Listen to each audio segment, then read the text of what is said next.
तो hey everybody, कैसे हो आप लोग गाइस। आई होप आप लोग बहुत अच्छे होंगे। और गाइस आज हम एक बहुत इंपॉर्टेंट टॉपिक पर डिस्कशन करने वाले हैं, जिसके लिए मुझे बहुत सारे लोगों ने रिक्वेस्ट किया है। और वो टॉपिक है गाइस कार्बी एंगोलोंग के बारे में। मैंने इससे पहले भी एक और वीडियो बनाई है और उस वीडियो में मुझसे बहुत लोगों ने बोला है कि दीदी आप कुछ और भी इसमें एक्स्ट्रा इन्फॉर्मेशन दीजिए। तो आज मैं आपकी वही रिक्वेस्ट को पूरी करने वाली हूँ और साथ में हम आज कार्बी एंगोलोंग के बारे में बहुत डिटेल में डिस्कशन करने वाले हैं। मैं आपको आर्टिकल 244A के बारे में बताने वाली हूँ कि आखिर जो आर्टिकल है वो इतना ज्यादा इंपॉर्टेंट क्यों है। तो बस गाइस बिना देरी करते हुए वीडियो को स्टार्ट करते हैं। वीडियो को देखने से पहले चैनल को सब्सक्राइब जरूर कर दीजिए, वीडियो को लाइक जरूर कर दीजिए और चलिए स्टार्ट करते हैं। और गाइस एक और बात, मैंने इसका पार्ट 1 भी बनाया है, तो अगर आपको वो वीडियो भी देखना है तो गाइस जो उसका लिंक है मैं अपने डिस्क्रिप्शन में जरूर डाल दूंगी, तो आप चेकआउट कर लीजिएगा। तो चलिए स्टार्ट करते हैं। तो गाइस देखो, ये है इंडिया का मैप, ये है नॉर्थ ईस्ट का मैप और आज हम असम के बारे में बात करने वाले हैं। तो गाइस क्या आपको पता है कि असम नॉर्थ ईस्ट का एक ऐसा स्टेट है जो कितने सालों से, कितने डिकेड से, कितने दशकों से अपने ऑटोनॉमी के लिए लड़ाई कर रहा है, जहाँ के लोग न केवल अपनी एक अलग पहचान चाहते हैं बल्कि वो लोग अपने लिए इंडियन कॉन्स्टिट्यूशन में एक अलग आर्टिकल भी चाहते हैं, एक अलग अनुच्छेद भी चाहते हैं। जी हाँ, आपको शायद समझ में आ ही गया होगा कि मैं आर्टिकल 244A की बात कर रही हूँ। हम इस आर्टिकल को बहुत डीपली डिस्कस करने वाले हैं हमारे आगे आने वाले पॉइंट्स पर। तो आज हम उसी मांग के बारे में बात करने वाले हैं और इस मांग को असम के लोग कहते हैं कार्बी एंगोलोंग स्टेट की डिमांड। इस मांग को वहां के लोग कार्बी एंगोलोंग के नाम से बोलते हैं।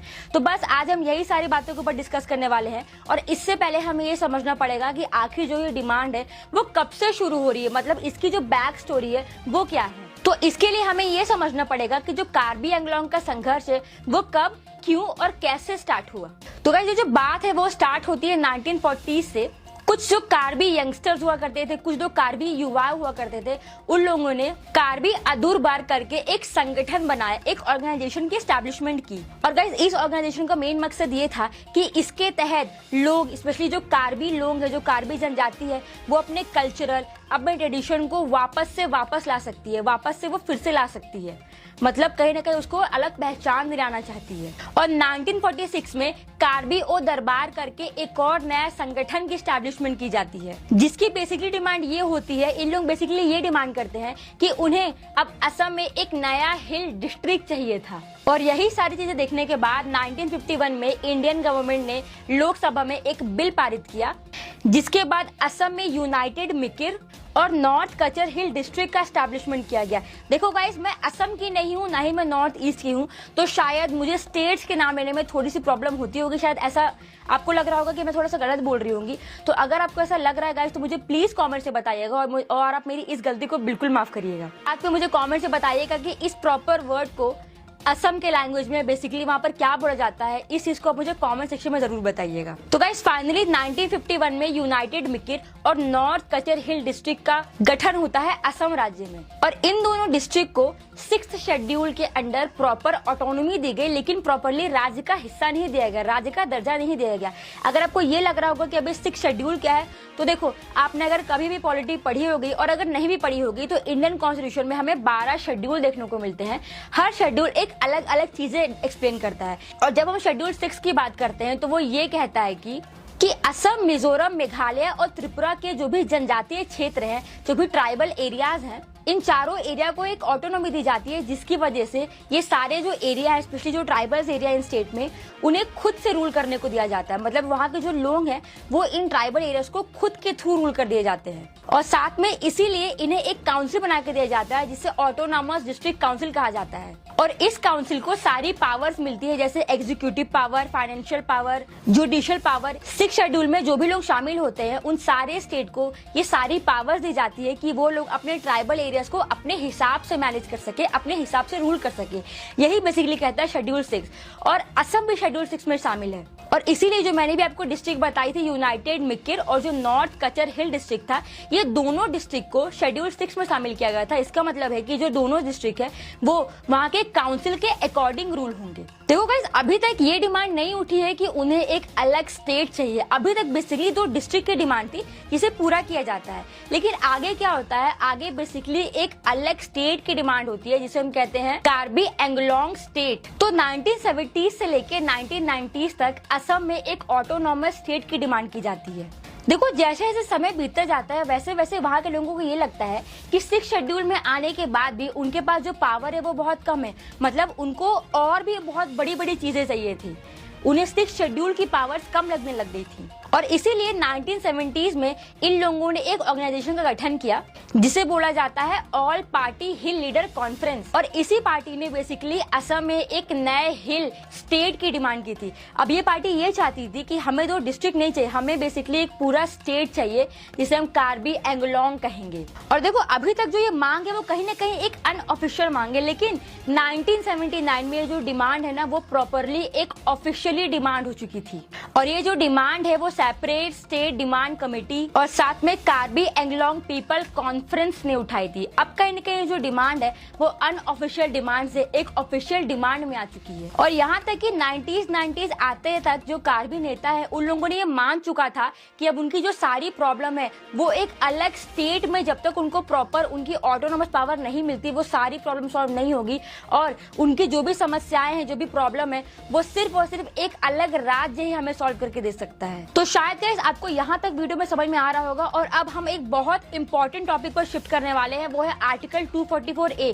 ये देखो ये सबसे ज्यादा इंपॉर्टेंट आर्टिकल है। अगर आप असम के रहने वाले हैं, अगर आप नॉर्थ ईस्ट के रहने वाले हैं, तो अगर आपको इस आर्टिकल के बारे में नहीं पता है तो कहीं ना कहीं आपको कार्बी एंगलोंग की डिमांड के बारे में बिल्कुल कुछ भी नहीं पता है। तो सबसे पहले हमें इस आर्टिकल को समझना बहुत इंपॉर्टेंट होगा। तो सबसे इंपॉर्टेंट क्वेश्चन कि एक्चुअल में आर्टिकल 244A क्या है, ये आर्टिकल क्या एक्सप्लेन करता है, ये आर्टिकल बेसिकली बोलना क्या चाहता है। तो देखो गाइस 1969 में 22nd कॉन्स्टिट्यूशनल अमेंडमेंट एक्ट के अंडर इस आर्टिकल को कॉन्स्टिट्यूशन में जोड़ा गया और ये आर्टिकल ये बोलता है कि ये असम के अंदर एक ऑटोनोमस राज्य बनाने की पूरी अनुमति देता है।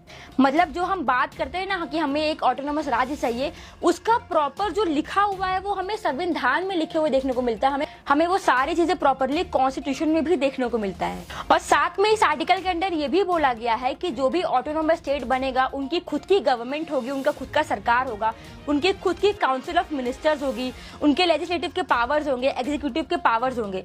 मतलब कहने का मतलब ये है कि जो ये ऑटोनॉमी स्टेट बनेगा उसमें उनकी खुद की सरकार रहेगी जो एक नॉर्मल स्टेट में बनती है। और साथ में लोगों को ये भी लगने लग गया कि ये जो आर्टिकल 244A है ये कहीं ना कहीं 6 शेड्यूल से ज्यादा स्ट्रांग है, क्योंकि इस आर्टिकल की वजह से जो उनकी डिमांड है एक अलग स्टेट की वो उन्हें प्रॉपरली मिल सकती है। जैसे एक अलग राज्य जीता है एक कंट्री में, वैसे ही ये एक अलग जो डिमांड कर रहे हैं स्टेट की, कार्बी एंगलोंग स्टेट की, वो भी एक अदर राज्य के जैसे ही इंडिया में सरवाइव कर सकेगी।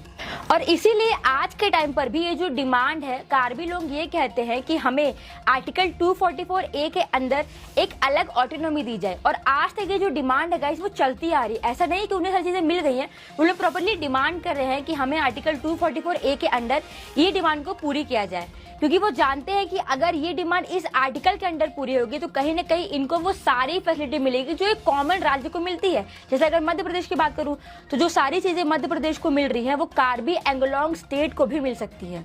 तो अब हम ये समझते हैं कि आखिर आज के टाइम पर जो कार्बी एंगलोंग की डिमांड है वो क्या सारी चीजें हैं, अभी क्या क्या चल रही है। और साथ में इसमें बहुत लोग ये भी कहते हैं कि जो तेलंगाना स्टेट है उसका भी बहुत बड़ा इम्पैक्ट इन पर पड़ रहा है। तो फाइनली गाइस हमें ये समझना है कि आखिर क्या इम्पैक्ट है जो तेलंगाना की वजह से कार्बी एंगलोंग पे पड़ रहा है। देखो आप सबको पता है कि 2014 में आंध्र प्रदेश से अलग हुआ था तेलंगाना, और उस टाइम के बाद से जो कार्बी नेता है बेसिकली उन लोग ये कहते हैं कि अगर इंडिया में अभी आप सबको पता है कि 2014 मतलब सबसे रिसेंट अगर कोई स्टेट टूटा है तो वो आंध्र प्रदेश है।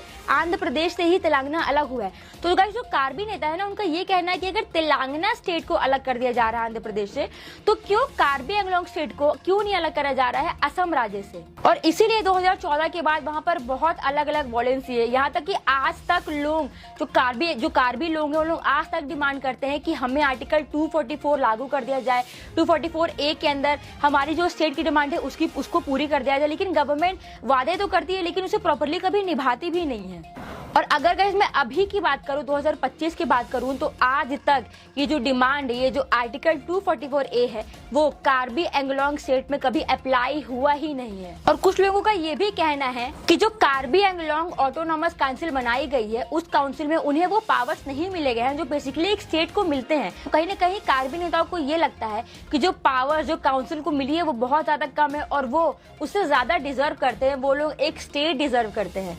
आपको पता होगा गाइस अगर आपने असम की थोड़ी सी हिस्ट्री पढ़ी होगी, मैंने अपने पुराने वाले वीडियो में ये सब बताया है, पूरी कार्बी जनजाति की इतिहास बताया है, मैं उसका लिंक डाल दूंगी अपने डिस्क्रिप्शन में, तो आप उसको देख लीजिएगा। उस वीडियो में आपको पता चलेगा कि आखिर जो कार्बी जनजाति उसकी इतिहास क्या है, उन लोग कहाँ से आए हैं, क्या वो इंडिया की इंडिजीनियस ट्राइब है या कहीं बाहर से आए, ये सारी चीजें मैं आपको बताई हूँ। साथ ही मैंने उसमें ये भी बताया है कि जो कार्बी जनजाति है वो असम की one of the most largest tribe है। देखो मैं ये नहीं बोल रही हूँ कि वो असम की सबसे लार्जेस्ट ट्राइब है, वो वन ऑफ द लार्जेस्ट है, मतलब वो बड़े ट्राइबों में से एक ट्राइब वो भी है जो असम में काफी इंपॉर्टेंट है। आप सबको पता है कि असम में बोडो ट्राइब है, मिशमी ट्राइब है, और उन्हीं ट्राइब में से एक ट्राइब आती है कार्बी ट्राइब भी। तो उनके बारे में मैं सारी चीजों को एक्सप्लेन कर चुकी हूँ अपने पहले वाली वीडियो में गाइस, मैं उसका लिंक डाल दूंगी अपने डिस्क्रिप्शन में, तो अगर आपको चाहिए तो आप उसमें जाकर चेकआउट कर लीजिएगा। और अगर आप उस वीडियो के बाद ये वीडियो देखोगे तो कहीं ना कहीं आपको और ज्यादा चीजें क्लियर हो जाएंगी। और अगर गाइस मैं रिसेंट की बात करूँ, 2021 की बात करूँ, तो जो इंडियन गवर्नमेंट है और जो कार्बी में जो उनके एक्सट्रीमिस्ट मिलिटेंट है, गवर्नमेंट ने उनके साथ एक पीस ट्रीटी साइन कर ली और जो भी उनके पास वेपन्स थे, जो वो मिलिटेंट के पास वेपन्स थे, वो सारे वेपन्स को सरकार ने अपने पास रखवा लिया है। सरकार ने ये बोला था कि हम आपके साथ एक पीस ट्रीटी साइन कर रहे हैं, लेकिन उसके बदले में आपके पास जो भी वेपन्स है आपको पुलिस को सबमिट करना पड़ेगा। और 1000 से ज्यादा जो एक्सट्रीमिस्ट मिलिटेंट है उन लोगों ने अपने आप को सरेंडर भी किया था। और सरकार ने साथ में ये भी बोला था कि आप अगर हमारे साथ रहेंगे, आप अगर हमारा साथ देंगे तो कहीं ना कहीं आपकी जो पावर है वो धीरे धीरे हम इंक्रीज भी करेंगे, लेकिन ऐसा देखने को कुछ भी नहीं मिल रहा है। सरकार बोलती तो है कि वो सारी चीजें करेगी, लेकिन आज तक 2025 में मैं ये वीडियो बना रही हूँ, 2025 का मई चल रहा है, और आज तक जो उनकी डिमांड है वो बिल्कुल पूरी नहीं हुई। तो गाइस देखो, आपको भी लग रहा होगा कि क्या ये जो डिमांड है वो सरकार पूरी करेगी या नहीं करेगी।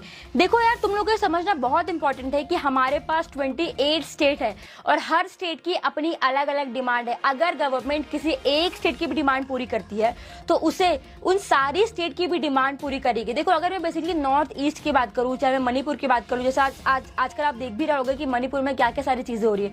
मणिपुर में ये डिमांड करते हैं कुकी कम्युनिटी, जो कम्युनिटी, कि हमें कुकी लैंड दे दे। त्रिपुरा में डिमांड करते हैं कि हमें ग्रेटर त्रिपुरा दे दे। नागालैंड में भी सेम डिमांड कर रहे हैं। रिसेंटली असम में जो बोडो लोग हैं वो ये डिमांड करते हैं कि हमें बोडो लैंड दे दे। मैं कार्बी एंग्लोंग की बात कर रही हूँ, तो जो कार्बी जनजाति वो डिमांड करते हैं कि हमें एक अलग कार्बी एंग्लोंग नामक स्टेट दिया जाए। वहाँ मध्य प्रदेश में लोग ये डिमांड करते हैं कि हमें अलग बुंदेलखंड दे दिया जाए। पंजाब में लोग ये डिमांड करते हैं कि हमें खालिस्तान दे दिया जाए। तो कहीं ना कहीं अगर गवर्नमेंट ये सारी डिमांड को पूरी करते जाएगी तो जो उनका यूनिटी का सपना है, जो एकता का सपना है, वो कभी भी पूरा नहीं होगा। तो गवर्नमेंट वो नहीं चाहती है कि जो भारत, जो इतना बड़ा भारत को वो संजो के रखी है, वो दूसरे हिस्सों में टूट जाए, और गवर्नमेंट ये कभी करेगी नहीं। वो एक बहुत एक्सट्रीम केसेस में सारी चीजें होती है। जैसे एग्जांपल है तेलंगाना की एक अलग कहानी है गाइस, इसलिए तेलंगाना को अलग किया गया। वहां पर ऐसी कोई डिमांड नहीं थी कि एक जनजाति है वहां पर वो लोग अलग डिमांड करें, ऐसा कुछ नहीं था। तो गवर्नमेंट ऐसे किसी भी स्टेट को दो हिस्सों में नहीं बांट सकती है। और इसके अलावा बहुत सारे कॉन्स्टिट्यूशन में चीजें लिखी हुई है कि आप कोई भी स्टेट को नहीं बांट सकते हो, बहुत सारी चीजें लिखी हुई हैं। हम वो सारी चीजें किसी और वीडियो में डिस्कस करेंगे। और आज की वीडियो के लिए हम कितना रखते हैं। शायद आपको मेरी वीडियो से थोड़ी वैल्यू मिली होगी, आपको समझ में आया होगा कि आखिर मैं क्या एक्सप्लेन करने वाली हूँ। आखिर आपको आर्टिकल 244A समझ में आया होगा, कार्बी एंग्लोंग की डिमांड क्यों, कब, कैसे हुई, आपको ये समझ में आया होगा। आप मुझे कॉमेंट में जरूर बताइएगा कि आप क्या कहना चाहते हैं। आप सपोर्ट कर रहे हैं इस डिमांड की, कि आप इसके अगेंस्ट हैं। आप मुझे कमेंट्स में गाइस अपने व्यू जरूर बताइएगा। इस वीडियो को जितना हो सके उतना शेयर करिए अपने फ्रेंड्स के साथ, अपने घर परिवार वालों के साथ। आपका फ्रेंड अगर कोई मणिपुर का है या असम का है या नॉर्थ ईस्ट का है बेसिकली, उसको वीडियो जरूर दिखाइए, अपने व्यूज बताइए। और एक और चीज़ मुझे बताइएगा इस कमेंट्स में कि आपको और कैसी वीडियोस देखना पसंद है। मैं उस तरीके की वीडियो पक्का लाने की कोशिश करूँगी, और एफर्ट्स डाल के और मेहनत डाल के। और तब तक के लिए गाइस हम लोग अपनी वीडियो को एंड करते हैं। आप खुश रहिए, अच्छे से रहिए, बढ़िया खाइए पीजिए। हम लोग मिलते हैं अपने अगले वीडियो में। तब तक के लिए guys take care, good night.